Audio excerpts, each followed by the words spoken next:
Hello, everyone. Welcome back to the Ave Maria Press Professional Development Webinar Series. In today's webinar, Steffani Aquila will walk us through how to breathe new life into our parishes through liturgical living. My name is Erin Pierce. I am the publicist at Ave Maria Press. Everyone in the audience is muted today, but you are able to ask questions. Questions can be sent to our presenter using the section panel here on the GoToWebinar platform, and I will read as many of those as possible at the end of the presentation today. This webinar is being recorded, and we will send you a link to the recording via email tomorrow. With that, I would like to welcome and introduce our presenter today. Steffani Aquila is the founder of Liturgy Culture Kitchen by His Girl Sunday, an online space inspiring Catholic culture and liturgical living in the home and parish. She is the Director of Communications and Marketing at the University of St. Thomas in Houston. Aquila has extensive experience in parish ministry, holding titles such as Director of Liturgical Life at the Co-Cathedral of the Sacred Heart in Houston, Associate Director of Youth Ministry, and Communications Director. She also has experience working with Catholic high schools as a dean and honors level theology teacher. Aquila earned a Bachelor of Arts degree in education with a minor in theology from the University of St. Thomas in Houston and a Master of Arts degree in theological studies from St. Mary's Seminary. Steffani, thank you so much for being with us today.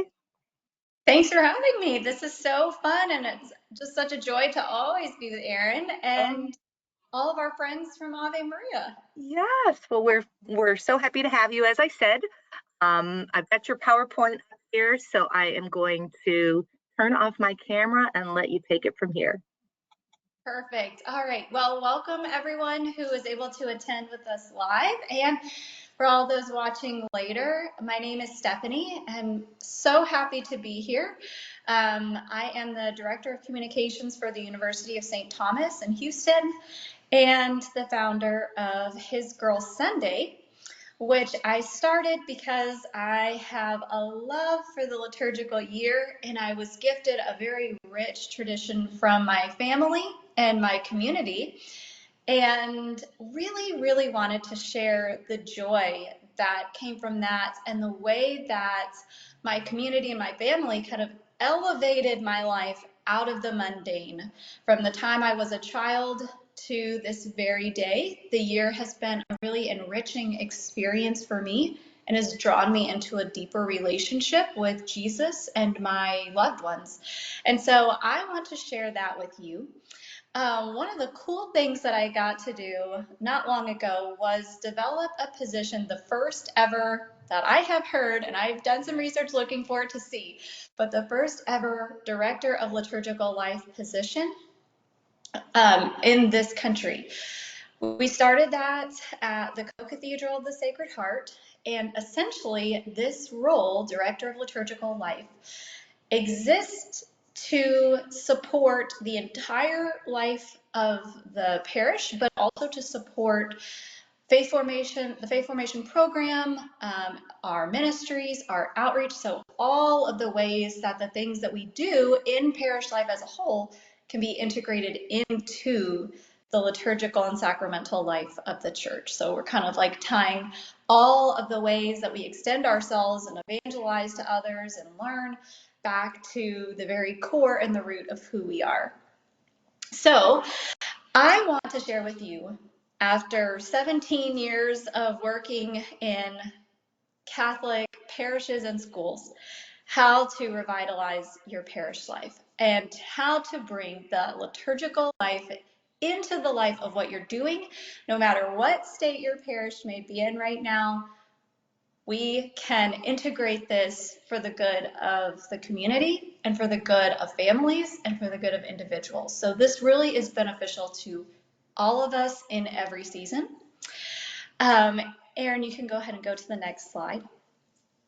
Okay, so like I said, I've been in parishes in a variety of ways from the ripe age of 18 years old. I've seen a lot of different types of parishes by doing that, whether that be working there full time or doing some contract work. So right now, I go in and out of parishes as they call me to do that type of contract work, where I will essentially look over what is happening in their parishes and see how we can authentically weave in the liturgical year into what they're doing in a way that makes sense. And that has been a lot of fun. So if you ever need any help with that, I'm your girl. Don't hesitate to reach out. But I've seen a lot of different types of parishes, from the small to the medium to the large to the thriving, the middle of the road, people who are just kind of in a routine. They'd like to see more, like it's not bad, but it's maybe doesn't have the energy that they would want it to have, to parishes that are really, really struggling to get by. And what I have learned from all of that, and what I believe the key ingredient to giving us some success in that, is the liturgical life of the church. And I think oftentimes we can very easily make things overcomplicated, right? We can over manicure. We can have a tendency to want to turn everything into a program.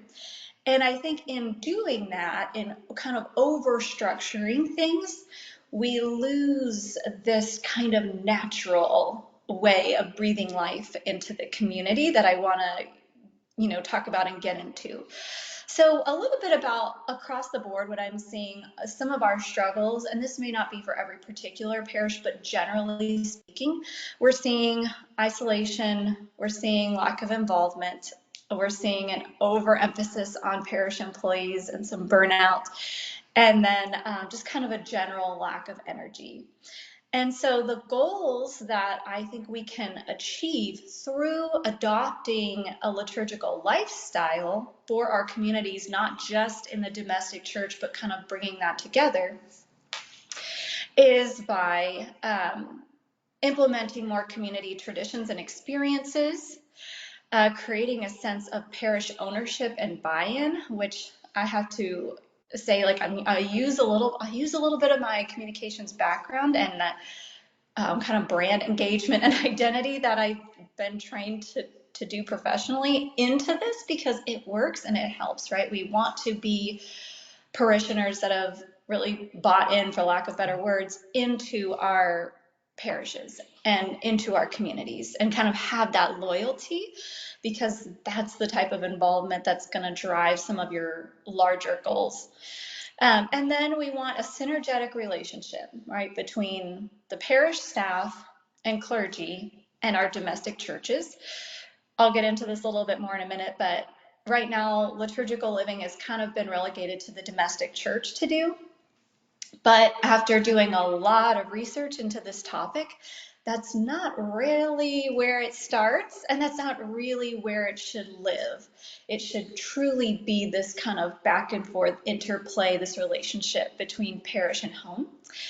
And very simply, revitalizing festivity and joy. So I'm going to give you lots of practical tips to go along with this, but also some theory, hopefully, that you will appreciate as ministers, as parish employees, as clergy, as staff, as even really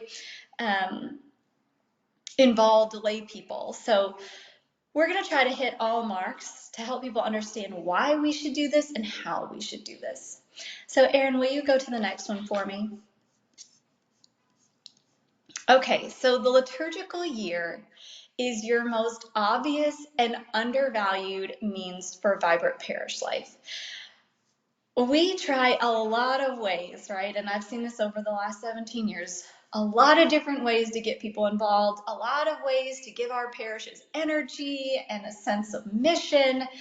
And we kind of get together and we create these plans and we brainstorm and we try to be really strategic about it and to implement, whatever it is that our goals are. But the one thing that I see parishes not using that is really right there at their fingertips is the year. And what's beautiful about this, the answer to this, right, is that it really is something that stems from not just the church, but from the way that God created us. Like the year speaks to the very essence of who we are. And it gives us the opportunity, it prompts us to celebrate together, to pray together, to fast together, and to feast together. And so I want to share this with you because I have tested it firsthand myself. I have tried this. I'm not just throwing another idea at you. This is not just like one more thing. This has been tried and true, a method that really does increase successful parish life. Because like I said, it goes back to the way that God expresses himself to us, right? And so I'm going to get a little bit into why, and then I'll get into how. Okay, so Aaron, will you go to the next slide for me? We want to begin by watering our congregation, our parishioners, our ministries at the root, okay? And what is at the root is the liturgy and the sacraments. So at the core of liturgical living is the liturgy and the sacraments, the Mass and the sacraments, right? And this is where we receive the source and summit of our faith, the Holy Eucharist, and all of the graces that we need to go out and to evangelize, right? And at the end of every Mass, what do we proclaim? Go forth, right? Go forth and proclaim the gospel. Every time I hear that, what I think is, how can I make this practical to help people understand and know, what does that mean to go forth? What does that look like? I just experienced the highest form of praise in the Mass that I could ever give to God, right? The sacrifice of the Eucharist. What can I do to then take that liturgy, that liturgical experience of praise and prayer and sacrifice and community, and bring that into my daily life, right? Because when we're in Mass, we are truly experiencing communion, like communion with each other, in the other people in the church, communion with God, intimately by receiving his body and blood, and as a whole, the communion of saints, being there, praying for the souls in purgatory, offering Mass for them, singing the praises of the saints and the angels. That's the type of communion that is satiating for us, right? That is fulfilling for us. And that's the kind of communion that we want physically represented in our parish life. So the liturgical year can prompt you and it can guide you. You don't have to make up anything. That's the beauty of it. It's right there. It's all laid out for you. Monthly, seasonally, feast days, prayers, devotions. It's like the church has packaged for us already what communal life can be and can look like, so that we can do what God created us to do, which is to praise and honor and love him, right? I mean, that's what we were made for. And so what we're doing is we're drawing people out of the ordinary into what God has made for them and created for them. So this is the cool part.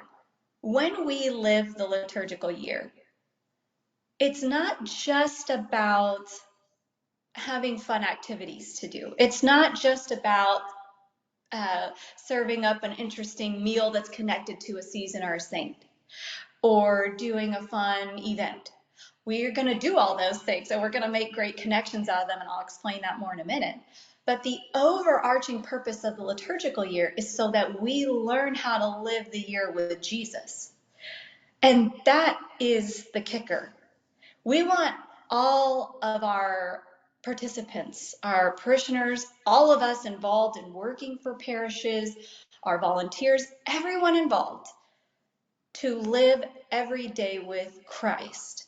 And when we use the Catholic year and the seasons, it prompts us to do that from the very start of the year with Advent and the birth of Christ, all the way through his resurrection and the development of the church, the missionary work of the church, and then we begin again. I mean, we're not far just a short couple of months away from starting the liturgical year again. And so this is a really great opportunity, and I'm glad that we're talking about this now, because this gives you 2 months, a little shy of 2 months, to kick off with Advent, to do a big kickoff of like, we are going to, as a parish, take on this way of living together so that you can bring this into your home, but you also know that you're getting it here with us. Starting with the birth of Christ, preparation for the birth of Christ, right? So, Erin, can you go to the next slide? Okay, a couple more things before we get to the house. Sorry about that. So we're seeing the entire life of Christ through, but I want to give you just a couple more nuggets, if you haven't bought into this already, as to some of the beauty and the depth of this. And I share this so passionately and honestly with my whole heart, because I have seen my prayer life, I have seen my faith life, I have seen my family's faith life, and my communities change and grow and become more meaningful than when I wasn't doing it. Truly is transformational. Like we are really talking lifestyle here, right? And what that looks like and how we can take those baby steps to creating that lifestyle for ourselves and for those that we are engaging every single day, every single week, month, year in our parishes. So think about it like this. Liturgical living speaks to the very nature of who God created us to be, okay? We are inherently ritualistic and rhythmic people. And I'm not just saying this as a ballerina. I had many years in dancing, so of course, I apologize, you just slid off my stand. I have many years of dance under my belt, so of course this rhythmic part really speaks to my heart. But truly, we are ritualistic and rhythmic. Consider that rhythmic element. Right now, as we're talking, as we're listening, our interior state that was created by God is saying rhythm, right? Our breath, our heart, our minds even fall into patterns. So everything about our being speaks to rhythm, right? We can speak to our congregations humanity by appealing to their sense of rhythm, right? And the seasons of the church provide us with that patterning that we need to draw us into a life of praise, a life of festivity, a life of community. Same thing with rituals, right? We have rituals every day. I grab my cup of coffee in the morning, I brush my teeth, I fix my hair, I say goodbye to my husband. There is a certain way that I get to work, right? I'm very ritualistic. Even our culture, right? Even our culture, our secular culture. I mean, look at sports. Sports is so ritualistic. So that's not something we made up. That's something that is inherent to us. And the year can prompt us into ritual. The liturgy and the sacraments are ritual, right? So how can we play off of that to enhance our lifestyle is all going to be right here in using the calendar, the church's calendar, as our guide for drawing us in to deeper connection, and not just with Jesus and Mary, but also with the saints, and how we can imitate holiness and create patterns in our own lives that will help us individually to be holy. And the very simple truth of it is that it is human to celebrate. It's human to celebrate, right? We want to be joyful. We want to be happy. We want to be with each other. What we're facing are these issues of being bogged down by work, being overscheduled with things that our kids have to do, the demands of daily life, the stats that are telling us that our people aren't coming to Mass anymore because XYZ reason, they feel like they don't have to, there's other things going on. I taught baptism classes for a long while, and the number one thing I heard when I asked, why aren't you coming to Mass, is I have other things to do. I wake up on Sunday and I do these other things, right? So what we are really having to draw people out of their typical pattern to help them start a new pattern and a new rhythm, right? That gives them the life that they want, but they aren't sure how to build. So we are kind of being those leaders, those shepherds into that. Okay, so let's talk about how we can use the liturgy as our prompt for praise and the liturgical year as a guide. Okay, so how? Erin, will you go to the next slide for me?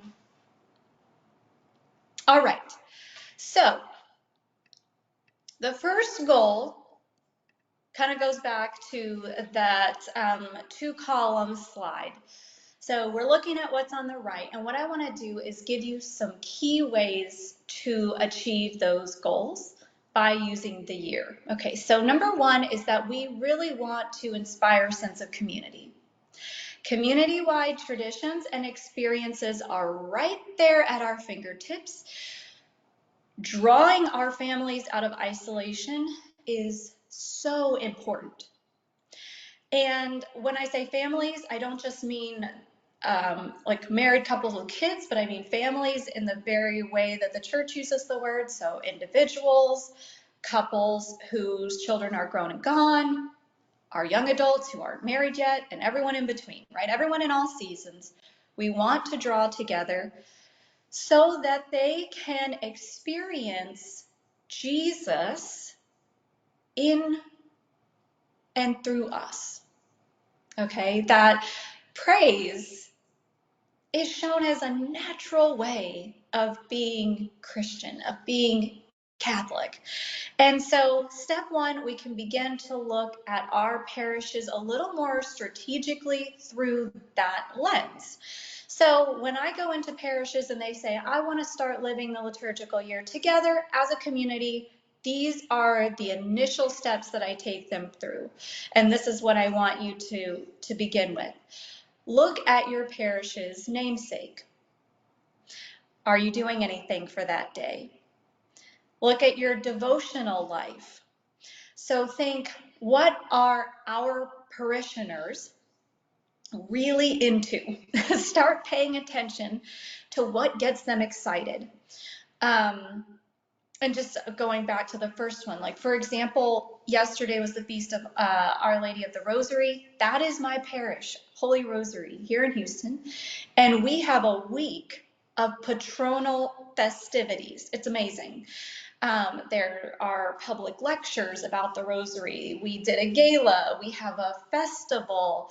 You know, so many parishes have fall festivals, but not every parish celebrates their name day, right? So, for example, this next Sunday, we're celebrating St. Edward. What I helped St. Edward do was to take just their fall festival, which they had placed around his feast day, and we did a total rebranding of that to be a feast day festival for St. Edward, and we integrated more Catholic type activities into it, and we made mention more explicit tie to St. Edward so that it would truly be a St. Edward festival, right? So they had some nuts and bolts, and what we did was we just built upon that. Another parish I was at, going back to devotional life, there was a large image of the Divine Mercy of Jesus there.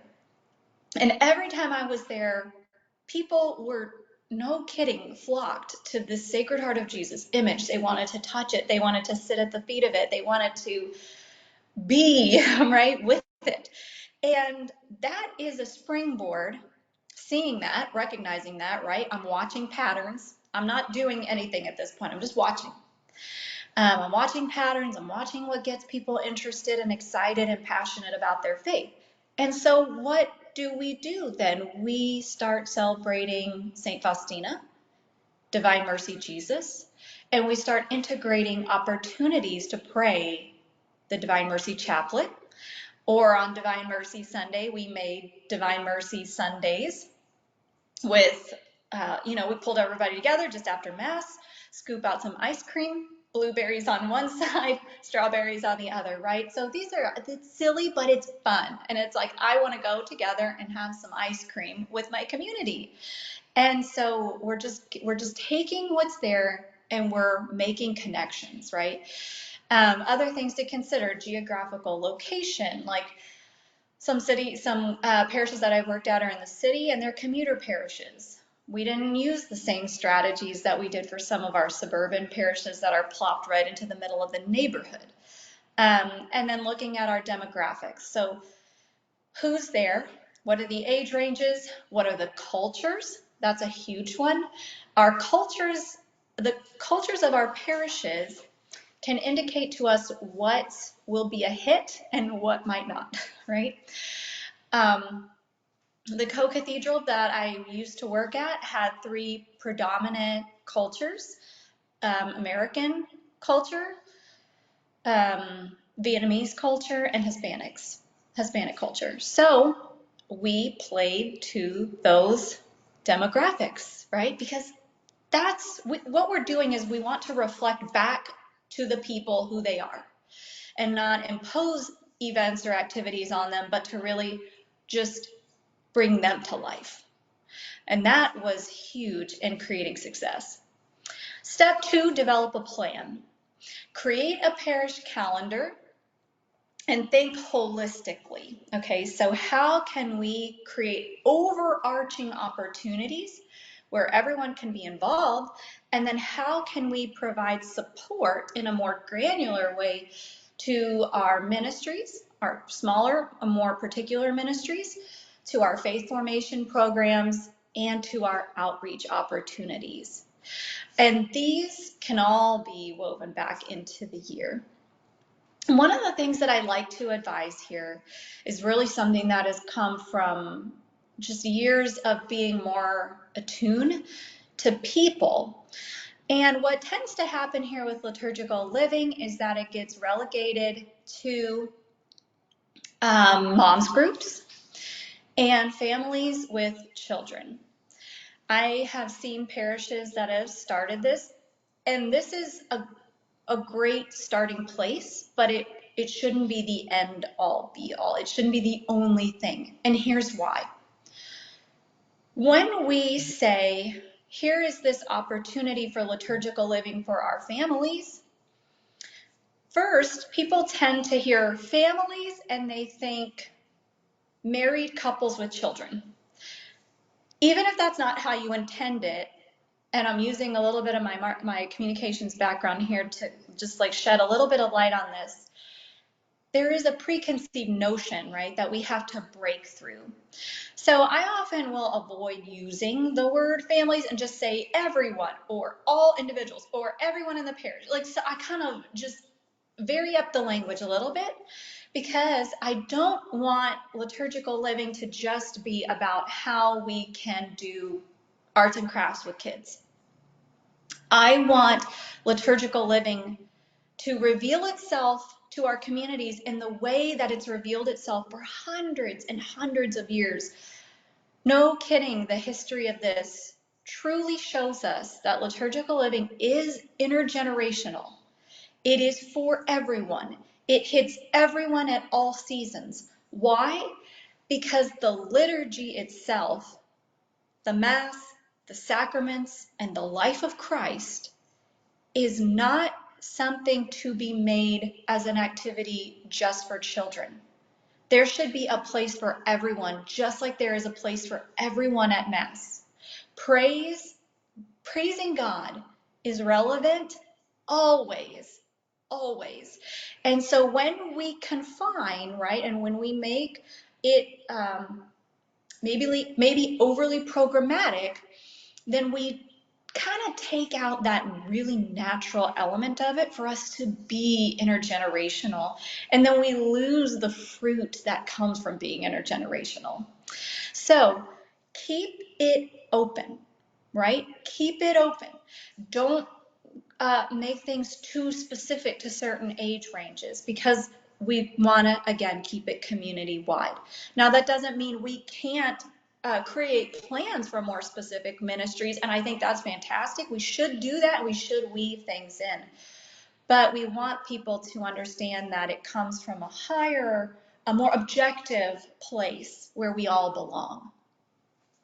And then number 3, as I've said, we use the year as our guide.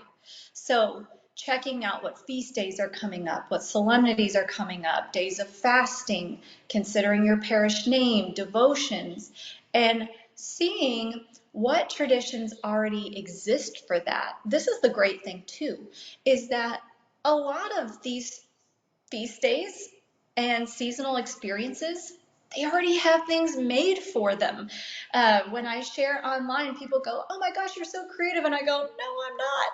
I didn't make that up. Some things I made up just in fun, right?" But by and large, a lot of it is tradition that's been living through centuries, and that is the beauty of it. And you can just take it and make it yours. You don't even have to rewrite the whole script, which is fantastic for you, because especially working in the parish, I know that you are overworked, underpaid, and sometimes underappreciated, right? And so we want to work smarter, not harder, for the good of the whole. And some of these parishes require a lot of us, right? Okay, Erin, let's go to the second one, our second goal. Goal 2 is creating a sense of parish ownership and buy-in.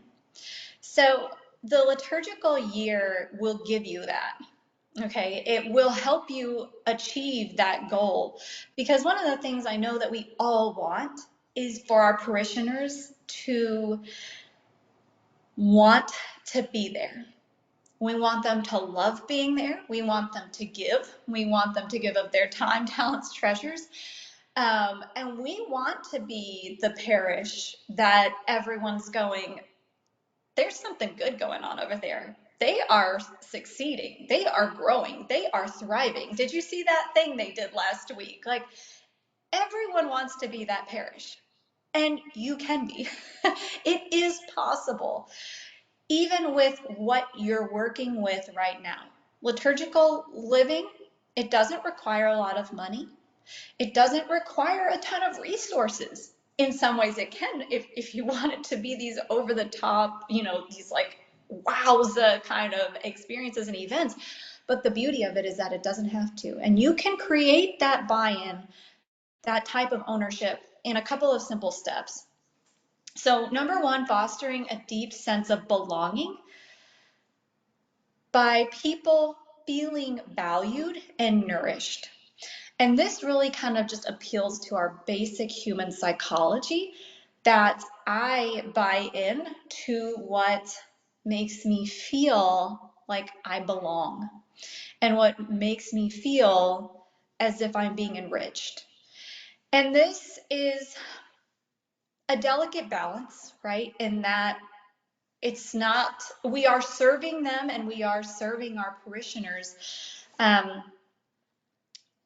but balancing that against like these being services, like quote unquote, that it takes the parishioner as well, right? It's not just you doing something for them, but it's this relationship. And we'll get to that in a second. But we can open the door, right? What we're doing as good leaders is we are overseeing, we're managing, we're leading, we're shepherding, right? And we're kind of giving people the sense that like, this is your idea, like you take ownership of it, but we're facilitating that.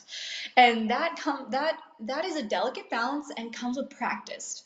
So create open invitations, right? Personal sense of hospitality, and what I call a welcoming culture, right? That when someone steps foot onto our campus or into our ministries, that they are greeted, that we say hello, that we tell them our names, that we ask them what their names are. I mean, these are really easy and like no-brainer steps, right? But sometimes we get so like in the hustle and bustle of things we forget. And when we do that, these simple, very personal things, we draw them in to be captured by the lifestyle that we're providing them, right? It's that capturing moment that the liturgical year can then envelop and pour out grace and festivity and more community onto them. Step 2 being providing them a sense of Catholic culture, especially today.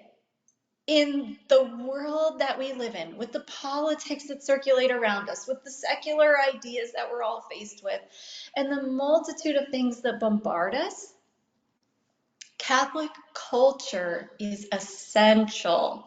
And I love talking about culture because it really does appeal to this kind of very basic sense of the way we do things around here, right? And not in an exclusive way, in a way that says there's a way in which we live that you are going to want to belong to, right? That you are going to want to partake in, and let me show you.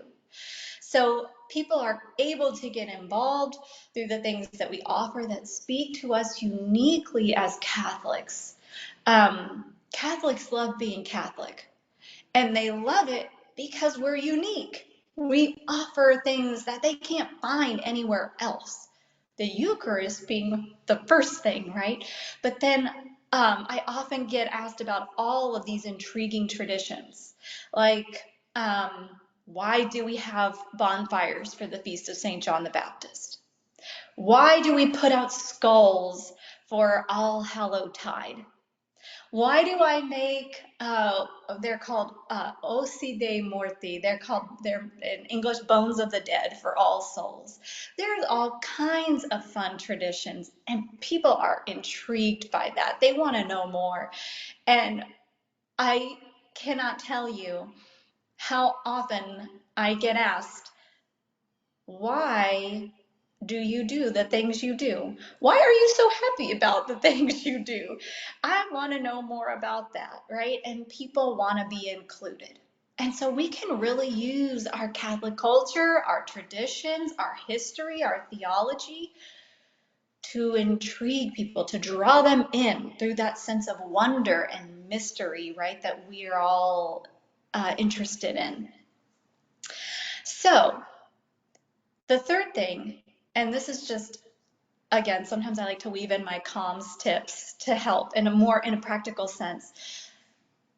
Be self-referential. Don't afraid to be self-referential. And what I mean by that is that people feel a sense of pride in seeing themselves or their friends doing cool, fun things.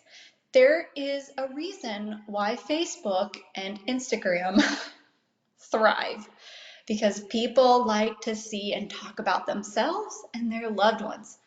Do that, okay? I do a lot of parish communications here in the Archdiocese of Galveston-Houston. There are several parishes that I contract out communications for. And one of the things that I do for them is I make sure that there are pictures of the things they're doing. There are, in case you missed it, blurbs, so when people miss out, they know they missed out on something really cool and really amazing. The parish that I do some communications for just did a procession, a Marian procession. And so we need to see that, right? You need to put that out there, share with them, give lots of lead time for them to come, and follow up with those recaps so they know if they were there, they get to see cool pictures. And if they weren't, then they go, you know what? I missed that, and I'm going to go to that next year. Or I'm going to go to the next thing they put on, because these people know what they're doing, right? And they know how to implement really awesome, festive, cool, joyful ways for me to not just sit at home, or even better, for me to not work that overtime, those overtime hours, or for me to feel like I just want to sit at home with my kids, I'm too tired, right? Like, we're giving them a reason to be connected with us, but even more importantly, with Jesus and Mary and the saints, so that they see that communion of saints, that they're a part of that. They're meant for holiness. Their lives are meant for joy. not to work or do chores or to be bored at home in isolation, right? That is a lie.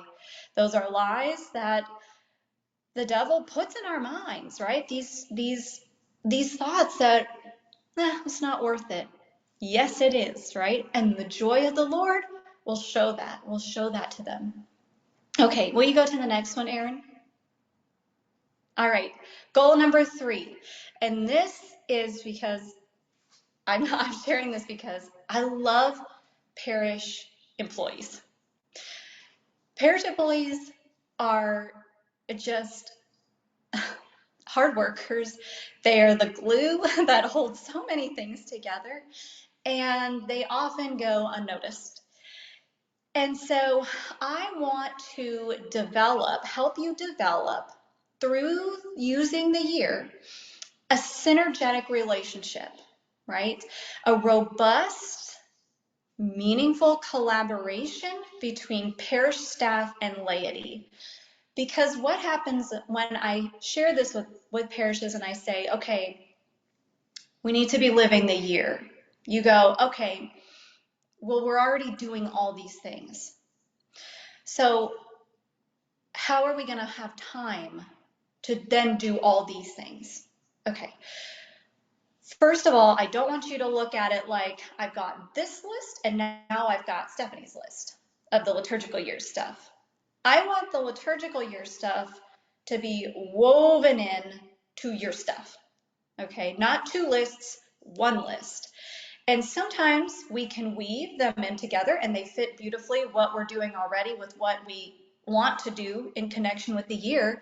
And sometimes we have to boot out maybe some things we were doing that maybe weren't even really serving us well, that the year can then do to re-energize and revitalize us. So this is not additional work on your plate, okay? That's the first thing. The other thing is that our lay people need to be in partnership with us. I think oftentimes priests, clergy, paid employees, contract employees feel like it's all on them, that they must be the facilitator of it all. Okay, the liturgical year is a lot. So first of all, we're not going to do it all. That's why, go back to those earlier slides where we're going to be strategic about what we pull out. But it is also about partnering. Okay, so right now, liturgical life is predominantly done in the home. I am saying some countercultural to this, this theme, things by telling people that it shouldn't be about doing liturgical living in isolation in the home. Really and truly, the parish community, our Catholic village, right? This is our village, sets the tone. And the reason you set the tone is because you laid the groundwork for the sacraments. You parishes, right? That's what I mean by you, the whole, the parish, provides us with the sacraments and the liturgy and prompts us into seasons, certain themes, and therefore it is the role of the parish when we say go forth to help us, help the laity, help the domestic church to continue that. So right now, liturgical living is on the rise in the home, but in the home, it is done in isolation. Many times, homes aren't even coming together to do it. So now we have a bunch of small silos doing liturgical living on their own, and it is beautiful and it is good, but it is also overwhelming and daunting.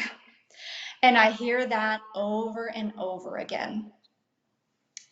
Liturgical life is meant to be in communion, right? And that goes back to that communio, in the liturgical sense of relationship with the communion of saints, with God, and with the community as a whole.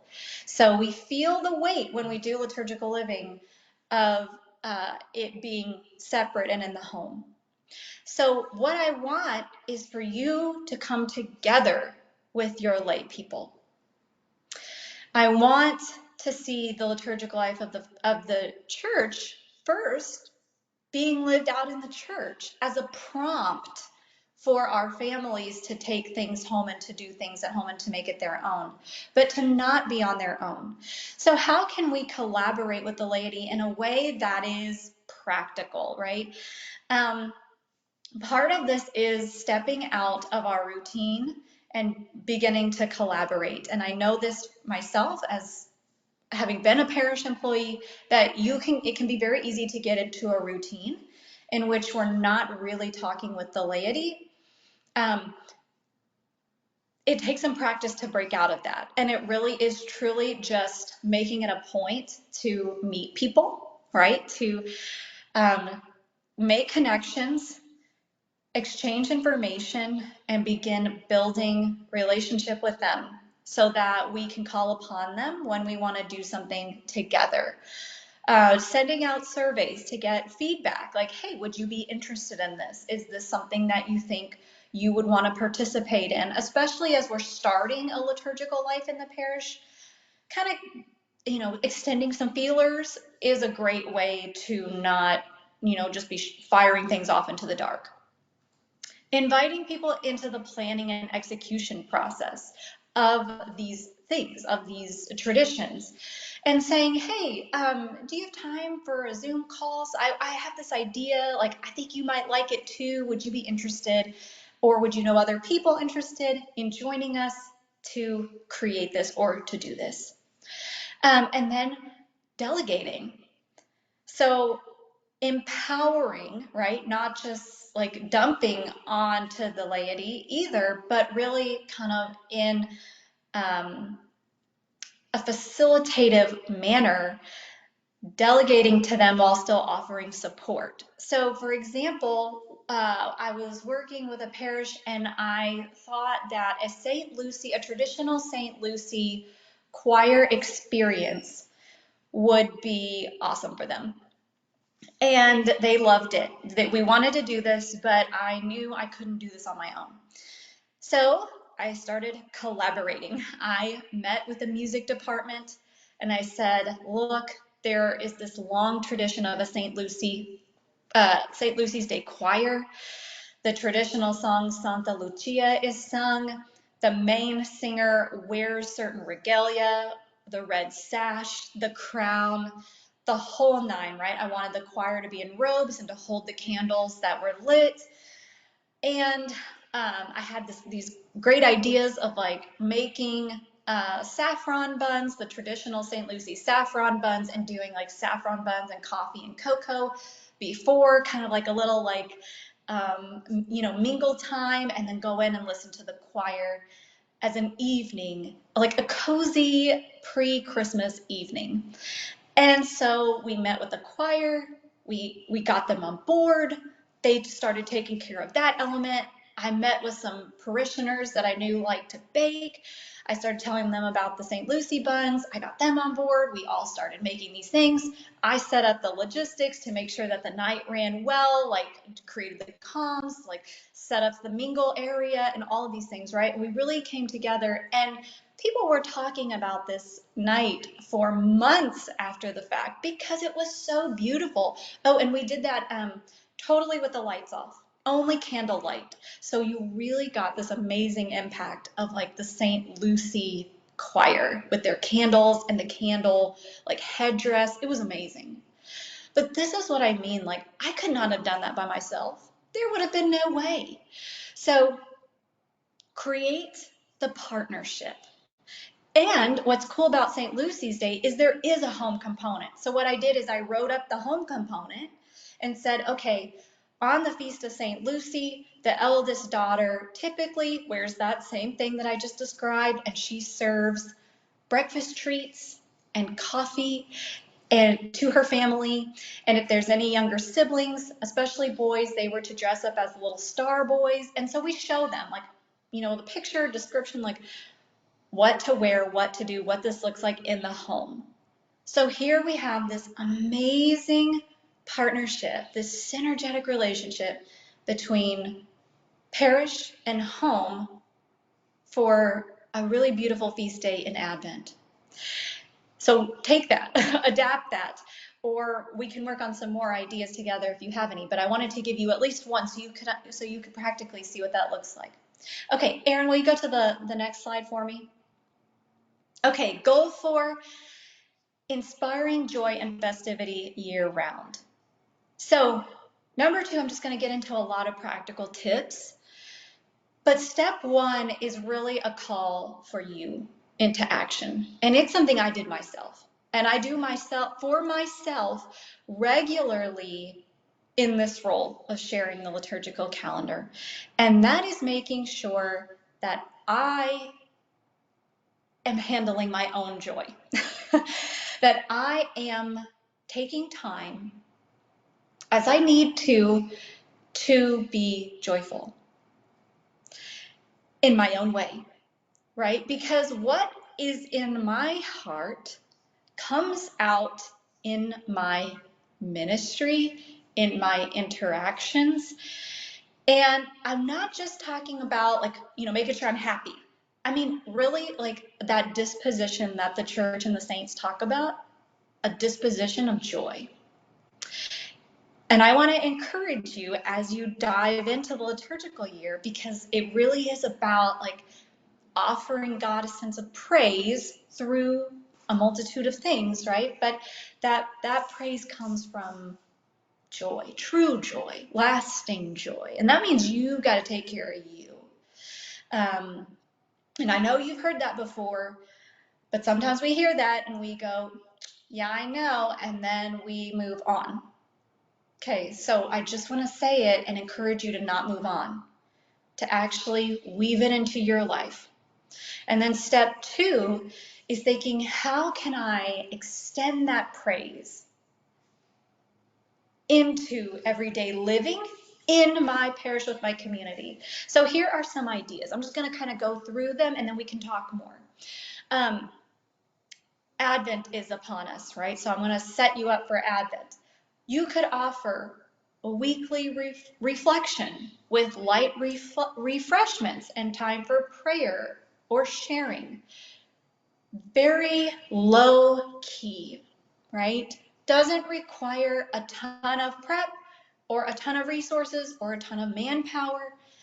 Some of this is just needs to be simple. Again, don't overcomplicate it and overthink it and overplan it. Some of the best events that I pulled off were minimally planned, and people just brought things and showed up and were just excited. Feast days. So within the Advent season, we have the Feast of Our Lady of Loreto, Loreto being the house that Mary was said to be born in and that the angel of Gabriel appeared to her. What do we do every year for this feast day? We make gingerbread houses, because that's what you do when you're leading up to Christmas. And it totally relates to Loreto as a house. So that's when we do our gingerbread house building. This could be a parish night, right? Where you offer hot cocoa, you've got music, perhaps you do a fun raffle, or you integrate in some time for prayer. But really, you're just saying, hey, come on over. We're going to be here doing some Christmas stuff, those feel-good things, and we just want to spend time with you. We just want you to be able to come here and not sit at home, right? November, dedication. So think about monthly dedications. So we've got seasons, we've got feast days, we've got monthly dedications. November is dedicated to the souls in purgatory. One of the things I've done at another parish is to set up a parish-wide ofrenda. So I got with the maintenance crew, we set up a multi-tier table, huge, in the narthex. We decorate it, and we tell all the parishioners, bring a 4x6 or smaller. You got to give them a dimension, or else they'll bring the big old pictures, right? But 4x6 or smaller picture of a beloved deceased member. We're going to put it on this altar on this Sunday. Father's going to bless it.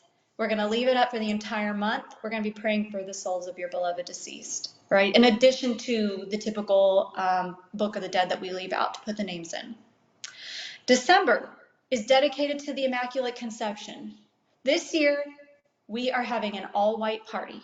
On the Feast of the Immaculate Conception, the solemnity, I cannot wait. This is such a great way to make a solemnity special, right? Tell everybody, show up wearing white. It's a white potluck, only white foods. We're going to sing Marian hymns. We're going to bring white flowers to Mary, bring that statue of Mary to wherever you're gathering. Like, pull in some interesting, fun ways for people to have a sense of belonging, right?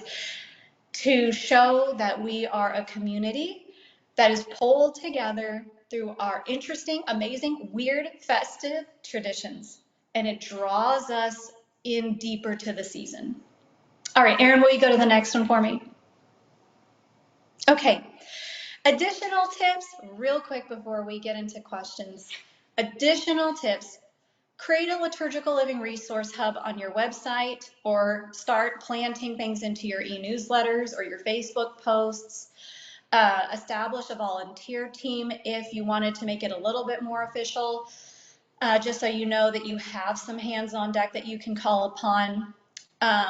Don't be afraid to evaluate and adjust. It's okay if things don't go well. You know what? We just say, all right, that feast day or this tradition, it wasn't a hit with our people, but this other one might be, right? So don't be afraid to bob and weave through those things. And then, of course, I have to just share that Festive Faith is a great resource because it has bullet points spelled out for breaking down traditions, not only in the home, but in the parish. So I say the tradition, where it comes from, how to do it, and then carrying on, I don't know if you can see this, carrying on the tradition at home, bullet points, in the parish, bullet points. So I wanted to take the brain work out of it for you because you're so bogged down, and just make it easy so that you can do it. And of course, Erin, can you go to the next one for me? The next one, sorry, one more. I know we have time for Q&A, but I just wanted to put up my contact information. You are more than welcome to reach out to me anytime with questions, ideas, or if you want me to be more hands-on and helping, I'm here for you. Oh, thank you so much, Steffani. I will be sure to put this information in the follow-up email for all of you also. So I'm going to let you take a breath here. And I'm going to invite everybody or anybody to submit questions to Steffani. I really loved how you just set this up for us, that, liturgical living, as you said, is more about what's done in the home. It's more about engaging kids in crafts, really giving us the big picture, why it is so important, and that the liturgy really has done so much of the work for us, right? Or the liturgical calendar. So we don't have to panic. We don't have to try everything new this year, right? A little bit at a time. And as you said, looking at what you're already doing and maybe how you can expand that or enhance that. I have a question already here. So one question I've got is, what in liturgical life have you seen young families most attracted to? And what do you see young moms and dads are most hungry for in the life cycle of the church? Say the first part again. Sorry, Erin, you broke up. Okay, what in liturgical life have you seen young families most attracted to?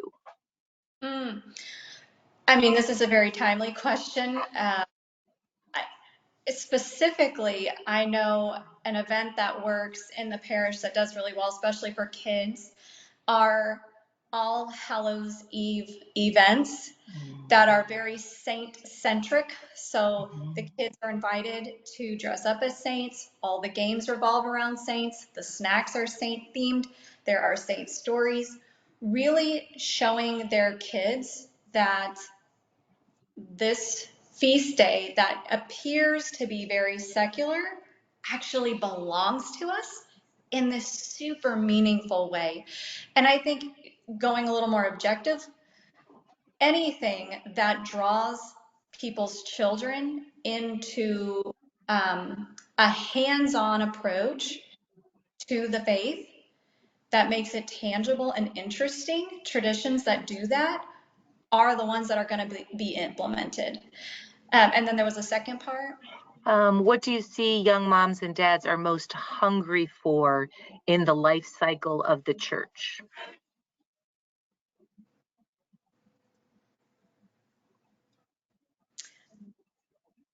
I think support. Mm.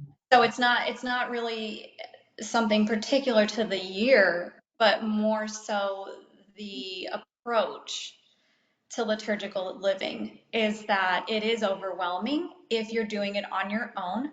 I often find that mom gets relegated to do it and she's exhausted. And now she's got to put on these or coordinate these amazing liturgical year experiences. I think we need to, number one, recognize that the liturgical year is not just for kids or mom, that husbands and fathers, this is a life for them too. And that personal expression, that personal adoption of it, and then expression of it creates a lot of ease. But when we come together as a community, we offer the support that is needed to lighten the load. Mm-hmm. Well said. Well said. All right. Well, we are getting to our hour mark, a little bit past that. So I just wanted to mention, so Festive Faith is the book that Steffani has written, Catholic Celebrations Through the Year and Around the World, a handbook for homes and parishes. And so you can get this for 15% off when ordering at Ave Maria Press using webinar 0. Actually, this is wrong. I'm going to fix this. It should be, I'll send it in the follow-up email. My apologies. I think it's 10/8 for today, but I will be sure to include that. And Steffani, you have created supplemental resources to this book, what we call Festive Faith Companions, that will be on your website soon, that are additional information, practices, traditions, so forth, around all of the seasons of the liturgical year. Correct? That's right. Yes. Yep, we want okay. your hands. That's right. That's right. So thank you so much. Thank you to everybody who joined us today. I really believe that this information that you have offered with your passion and your expertise is really going to be so fruitful in our parishes and in our homes. So thank you again. And I invite you all to join us next week. Tanner Kalina is going to talk about some, 5 ancient practices that really can impact our evangelization. And so I hope you can join us for that. And I, of course, will send you an invite to next week's webinar. So thank you, everybody. Thank you, Steffani. Thank you for all that have joined us. Please come back. Share this video with the people you work with, the people you live with, your neighbors, your community. It really can be so helpful. Bye. Thanks. Bye-bye.